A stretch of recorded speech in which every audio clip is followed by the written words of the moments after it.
Welcome to day 15 of our 30-day paint and body challenge for the 1978 Datsun 280Z project. We are officially at the halfway point. 15 of 30. We have a lot of work to do. We still got parts in bare metal, but if we remember where we were 2 weeks ago, 2 weeks and 1 day ago, 15 days ago, that was all OEM paint. That looked pretty terrible, right? So stripped all that down to bare metal, got it back in epoxy within like 4 or 5 days. Stripped all of the outer components, the fenders, the hood, the bumper fillers, the doors, everything, the hatch. Got all that stripped down to bare metal and got most of that back in primer after doing a little bit of metal repair and work to each of those panels as we progressed through the first 15 days of this, right? We still have a few parts that are in bare metal. The bumper fillers are still in bare metal, the cowl is still in bare metal, and both headlight buckets are still in bare metal, along with the driver's door issue that we've been running into for the past 2 days now. So day 14 was spent wasting half the day on that, and today, on the second day, 2 days, is going to be day 15, and we're going to try to fix that door, replace the lower seal, and get it in epoxy primer on day 15. That way we can move on to the rest of the parts by day 16, and then that will leave, 14 days for all the body work. Ew, that's cutting it close. But we're gonna see if we can't get it done, and if we can't, we're gonna see how far we can get. So leave your comments down below. Let me know if you think we're gonna make it or not. Welcome to day 15, let's get busy.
All right, well, I finished up all the welding. We ground down all of the welds, got everything where it should be. It's close enough. It's not perfect, but I didn't expect it to be. It's kind of a replacement lower part of the skin. We got all that sorted out, and we will perfect it in the body filler stages. Remember, it's just about getting it to the point where you can move on to the next task, not shortcutting everything and not skipping over stuff, but I know this door's gonna have to be worked a little bit. That's fine. What wasn't fine was the door that we had on there before that we tried to work. It just wasn't happening. So we finally got it to the point where it's ready for wax and grease remover. Got the panel welded in, ground down all the welds, and then used the little buffer with the nylon cut brush, scuffed everything up, went back over that, everything with the 80 grit DA sander, and then went in with a wire wheel, got all the little rust pits out of everything, blew all that stuff out, and then went over it again with the DA sander. Everything is scuffed up to 80 grits, inside, outside, all the way around. There's no rust that we can access that's still remaining. There is some still rust on the inside of the shell, but unless you dip this stuff, you're not getting all the rust out of it. So the best thing you can do is use a Scotch-Brite pad, scuff it up, get as much of it out as you can. Maybe take a wire brush or a wire wheel, anywhere you can access it, and then clean all that stuff as best you can and put some epoxy primer over it to try to seal in that stuff and seal out the moisture, preventing it from growing in the future. So that's what we're gonna do. It's the bad rust spots are really only kind of inside the shell and the bracing a little bit, and I say they're bad. They're not really bad. They're just stuff you can't get to without tearing apart the entire door. So we're not really gonna worry about that.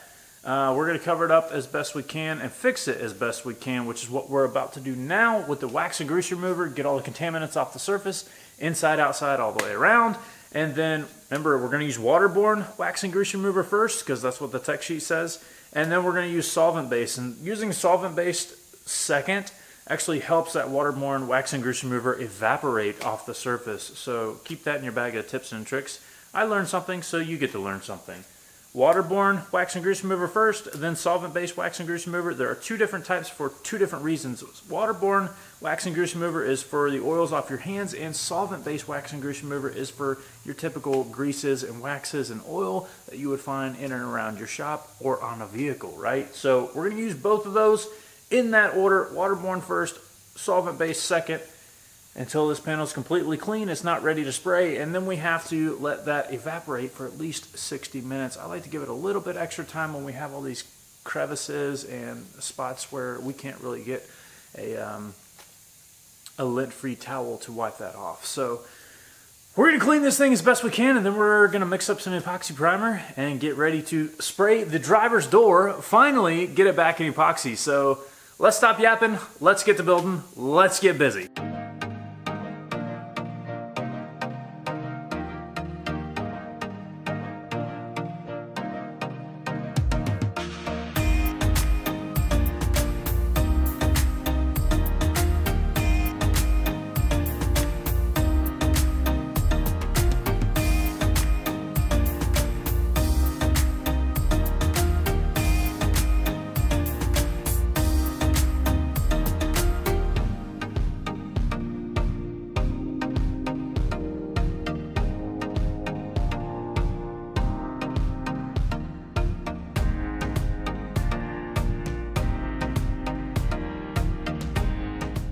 Well, ladies and gentlemen, we have epoxy on the driver's door. It only took 2 days to get there, but we're officially done. Well, we have it back in primer, right? We're not done with the door. We still have a lot of work. We're gonna let this dry overnight, slap another coat on it tomorrow because I put it on really thick tonight and I don't want to stack too many coats on too wet. I've given it already about 45 minutes and it's still not where I want it to be. And I'm kind of out of time for today.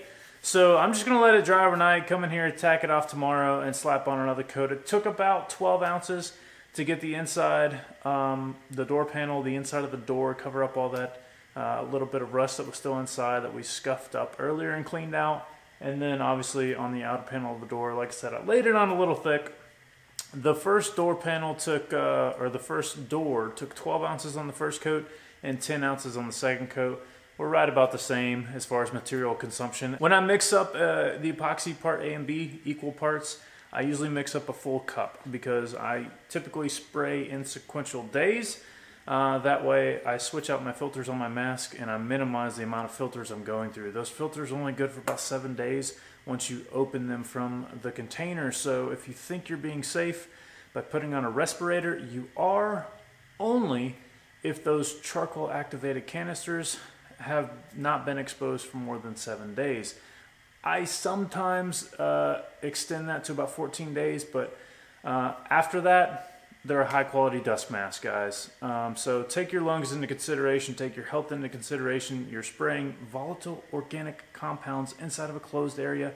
Even though we're doing this at the end of the shop with plenty of fresh air coming through, it's still good to take that extra precaution. So like I said before, home shop guys, you tend to probably not even know that those things expire, and you'll probably use that thing for 3 to 6 months. So just in case you're one of those people, your lungs are getting all of that. All right, so 7 days, I try to stack all of my spraying into that week. That way I use only a pack or a pair of those charcoal activated filters per spraying session.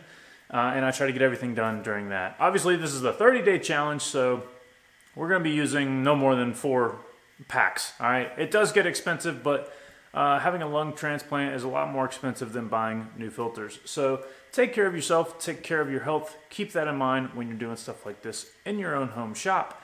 Protect your ears, eyes, lungs, and fingers. Speaking of, my fingers pretty much healed up quite nicely since the first injury on like day 3. Almost got my fingernail back, so that's good. Day 15's a wrap. We're done with the door. It's back in epoxy. We're gonna let it dry overnight. I'm gonna come in here and slap another coat of epoxy on there tomorrow. And like I said, if you're doing this on your own, it's very beneficial for you to figure out how much each panel is taking material consumption wise, all right? That's really important when you start trying to not waste product, or especially when you get into like the high build primer stages or your final clear coat stage. So there's 2 things that can be mixed and left alone for quite a long time. They have what they call a pot life, right? That's how long the product stays good after the activator or hardener or whatever has been mixed together with that product that you're spraying. The epoxy primer is good for, they say, up to 72 hours. So I've had it 3 or 4 days in a pot, and as long as that pot is sealed, it's still liquid and it's still not hard. It hasn't solidified, so I still use it. Only a little bit at a time, and I mix it with what I'm currently mixing up. So that way I'm not, again, wasting product or anything like that. When it comes to your high build primers, that stuff goes off in like 30 minutes, okay? So you only mix up what you need and you clean your gun immediately. The base coats, kind of the same thing as epoxy. As long as it's in a sealed container, the stuff's not gonna dry. It's not going to cause issues as long as you're just using reducer with it. Now, if you do mix some part of an activator with it, then you might run into that situation where pot life is reduced, so you're not going to be able to sit on that for 3 or 4 days or half a day even. But if you do that with high build and you stick it in a pot for 2-3 hours, like, it's done. It's hard. It's going to be rock solid. So keep that in mind when you're mixing up stuff. I try to keep track of stuff as I'm going through. So I'll spray a panel, I'll take what's left over from the first spray and I'll pour that into an empty cup and I'll measure that, right? So that way I know per coat average about what I'm using. That way when it comes to using the products that have a much shorter pot life, I'm only mixing up the stuff that I need. I can go back in my little spreadsheet and I can look at my little notes. You don't have to make a spreadsheet, but you do need to put it on a sticky note, a piece of paper, somewhere that you can have access to it in the future as you go through your build. That way you don't get frustrated after you spend all this time sanding and blocking and sanding and blocking and sanding and blocking, and then go to spray something on it and it's screwed up not only your day, but it's screwed up your gun because everything has to come apart because everything's solidified inside the gun. So keep that in mind. Hope that helps. Day 15's done.